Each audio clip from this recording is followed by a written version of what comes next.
Alrighty, good morning, everybody. This is George Foshin, Call Realty Best Palos Verdes Homes, and this is the big review month-end report for end of May 2025 for June 2025. So, what's the real estate market looking like on the Palos Verdes Peninsula and the Greater South Bay area? Well, what do we? How do you do? How do you get to this data? How do you get to this information that's going to really help you make better decisions buying or selling property? Let me share my screen here.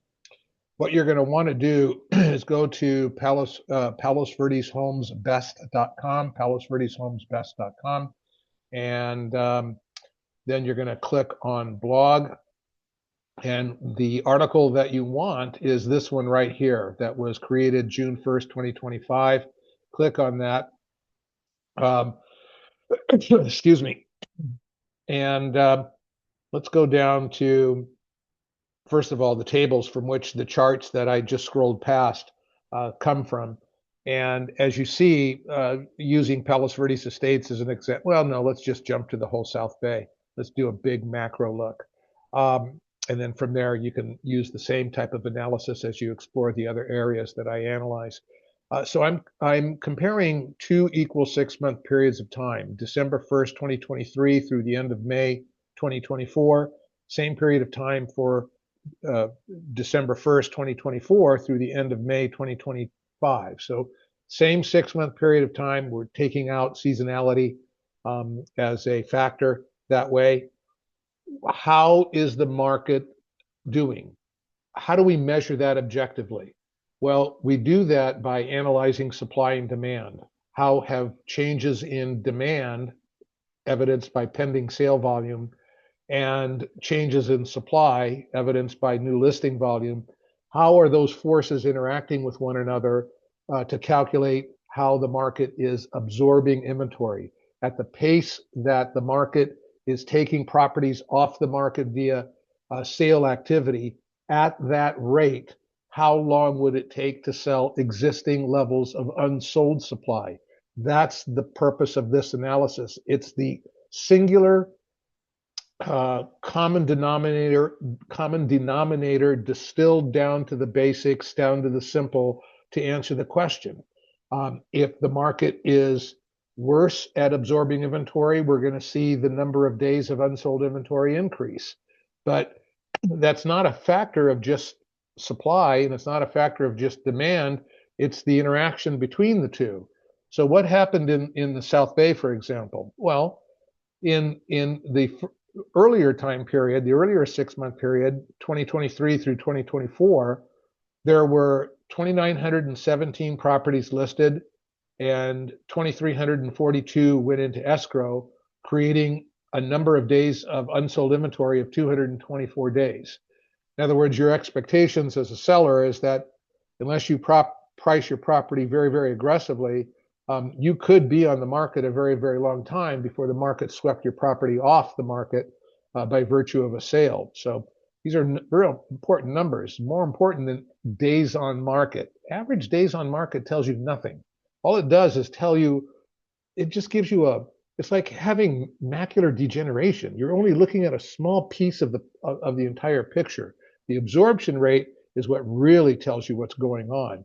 And when we compare it to the latest 6-month period of time, look at this jump in listing volume, almost a 15% increase in listing volume from 2,917 properties to 3,351. But what happened to demand?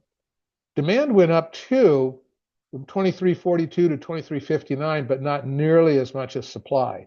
So because demand went up a little bit and supply went up a bunch, the number of days of unsold inventory increased big time from last year, 14% up, and even 7% up from the last 6-month period, November 1st, 2024 through April 2025.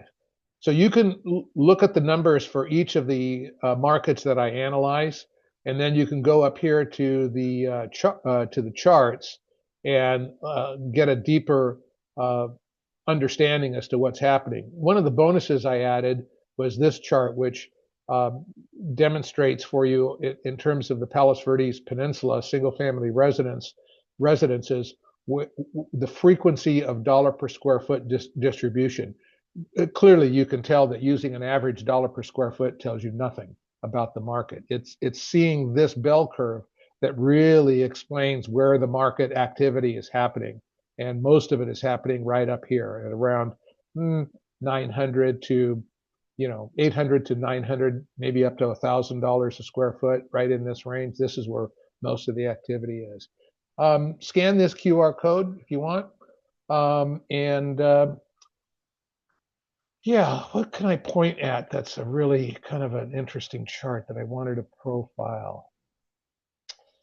Yeah, this one I think you're going to get this one, and the one I did for Palos Verdes Estates I think is going to tell you a lot too.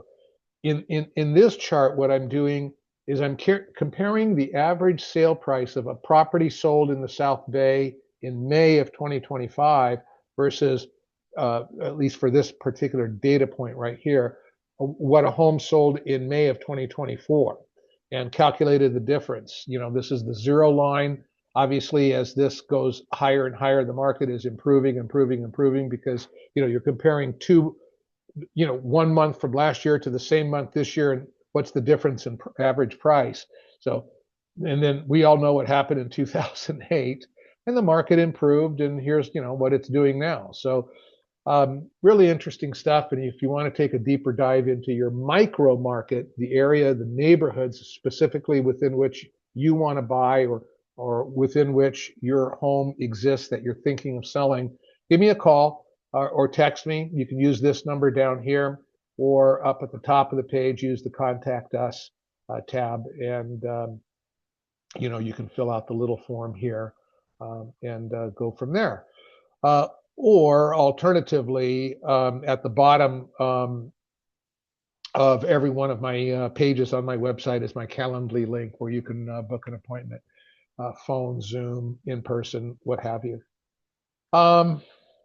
That's it for now. I think that's long enough, right? All right. Talk to you all later. Thanks for watching the video. I appreciate your continuing to use me as a resource. Bye for now.